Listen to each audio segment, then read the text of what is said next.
قربانی مانگتا ہے.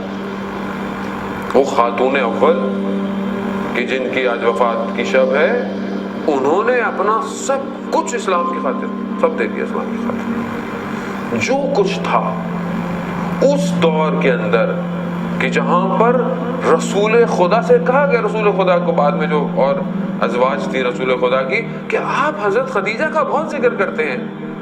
آپ جب بھی گھر سے نکلتے ہیں حضرت خدیجہ کے بارے میں جو ہے وہ ان کے لیے ان کی شان میں گفتگو کرتے ہیں. اگر کچھ قربان کرتے ہیں تو ان کے جاننے والوں میں تقسیم کرتے ہیں.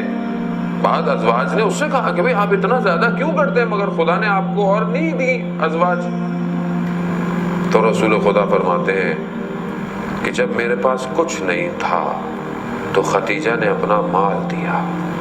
جب لوگ مجھ سے منہ موڑ چکے تھے تو خدیجہ نے مجھے سہارا دیا. جب لوگ مجھ پر بہتان ڈالتے تھے، مجھے مجنون اور ساحر کہتے تھے، تو خدیجہ نے آ کر میرے دل کو جو ہے وہ دلاسا دیا. یہ آسان نہیں ہے عزیزان محترم. وہ دور جہالت کا دور، اس دور کے اندر اگر آپ جو لوگ حج عمرے پہ جا چکے ہیں وہ بہتر جانتے ہیں. غار حرا ابھی تو پھر آپ کے لیے راستے بنے ہوئے جانے کے لیے. اس دور کے اندر جب رسول خدا غار حرا میں عبادت کر رہے ہیں، وہ خاتون اس دور میں وہ خاتون اس مسافت کو طے کر کر رسول خدا کے لیے کھانا لے کے جاتی تھی.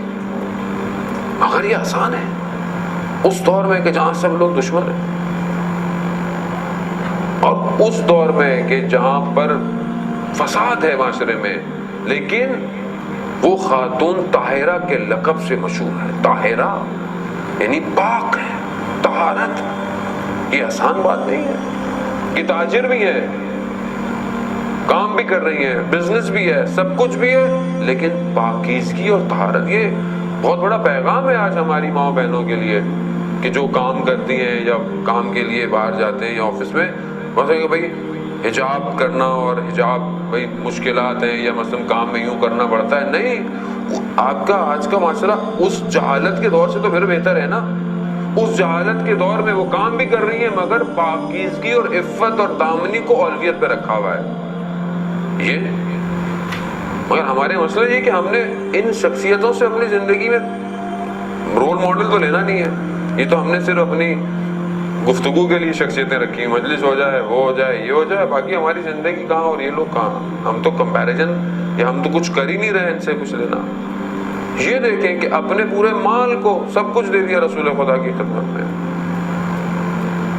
حتیٰ جب رسول خدا نے روایت ہے، پہلے سنت نے بھی روایت کو نقل کیا ہے کہ جب رسول خدا نے جب دیکھا کہ کچھ لوگ قریش میں بھوکے ہیں اور کچھ ہیں، تو رسول خدا نے آ کر حضرت خدیجہ سے کہا. تو حضرت خدیجہ نے کہا کہ سب کو بلا لیجئے. سب کو بلایا، سارے قریش سب لوگ آ گئے اور اپنا سارا مال رکھنا شروع کر دیا، سونے جو کچھ بھی تھا.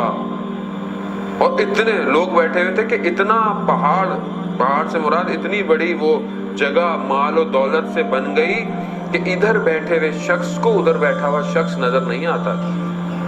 اور یہ روایت خلیفہ اول سے نقل ہے کہ میں اس طرف کے بیٹھے ہوئے لوگوں کو دیکھ نہیں سکتا تھا. اتنا خدیجہ نے اپنا مال رسول خدا کو کہا کہ یہ آپ کا مال ہے.